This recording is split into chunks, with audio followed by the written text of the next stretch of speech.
आगे बढ़ते हैं और इस बीच एक बड़ी खबर आ रही है उन्नाव केस से जुड़ी हुई। उन्नाव में लड़की की मौत मामले में पहली गिरफ्तारी हुई है।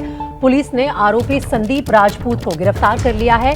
लड़की को ये पहले से ही जानता था और पुलिस के मुताबिक लड़की संदीप से शादी करना चाहती थी, लेकिन संदीप के मना करने पर उसने खुदकुशी कर ली और अब संदीप खुदकुशी के लिए उकसाने के आरोप में गिरफ्तार किया गया है। तो पुलिस का कहना है कि ये पूरा मामला रेप और हत्या का नहीं है। उनके मुताबिक पोस्टमार्टम में इस बात की पुष्टि नहीं हुई है। लड़की ने सुसाइड किया है क्योंकि संदीप ने उसे शादी का झांसा दिया था और उसके बाद उसने खुदकुशी कर ली। तो उन्नाव के एडिशनल एसपी शशि शेखर सिंह ने कहा है कि पोस्टमार्टम में रेप और हत्या की पुष्टि नहीं हुई है। एडिशनल एसपी शशि शेखर सिंह से बात की हमारे संवाददाता संजय त्रिपाठी ने, सुनी।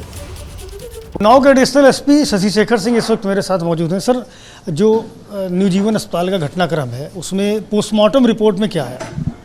देखिए, कल जो एक युवती का डेड बॉडी मिला था न्यू जीवन हॉस्पिटल से, उसमें पोस्टमार्टम रिपोर्ट में एंटीमार्टम हैंगिंग आया है।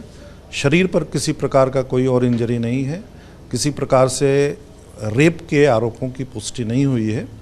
इसमें पुलिस द्वारा पीएम रिपोर्ट के आधार पर और अन्य विवेचनात्मक साक्ष्य जुटाते हुए अग्रिम कार्रवाई की जा रही है। लेकिन परिजनों का आरोप है कि उसके कपड़ों पर, उसके हाथों पैरों पर घसीटने जैसे निशान थे।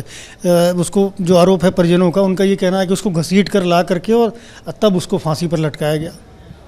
इस प्रकार का कोई इंजरी पीएम रिपोर्ट में नहीं है।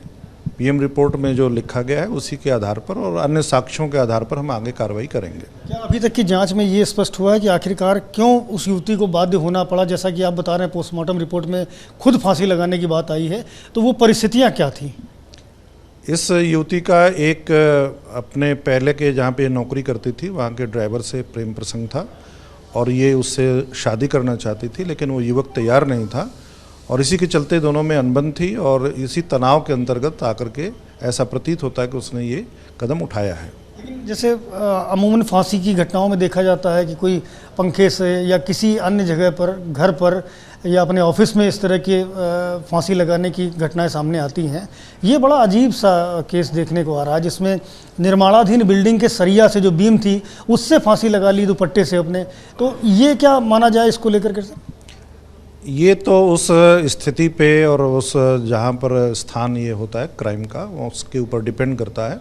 हम लोगों ने अपने नौकरी काल में ऐसे बहुत से अवसर देखे हैं जबकि ऐसे जगहों से फांसी लगाई गई है, तो इसमें कोई अजूबी बात नहीं है, ऐसा हो सकता है।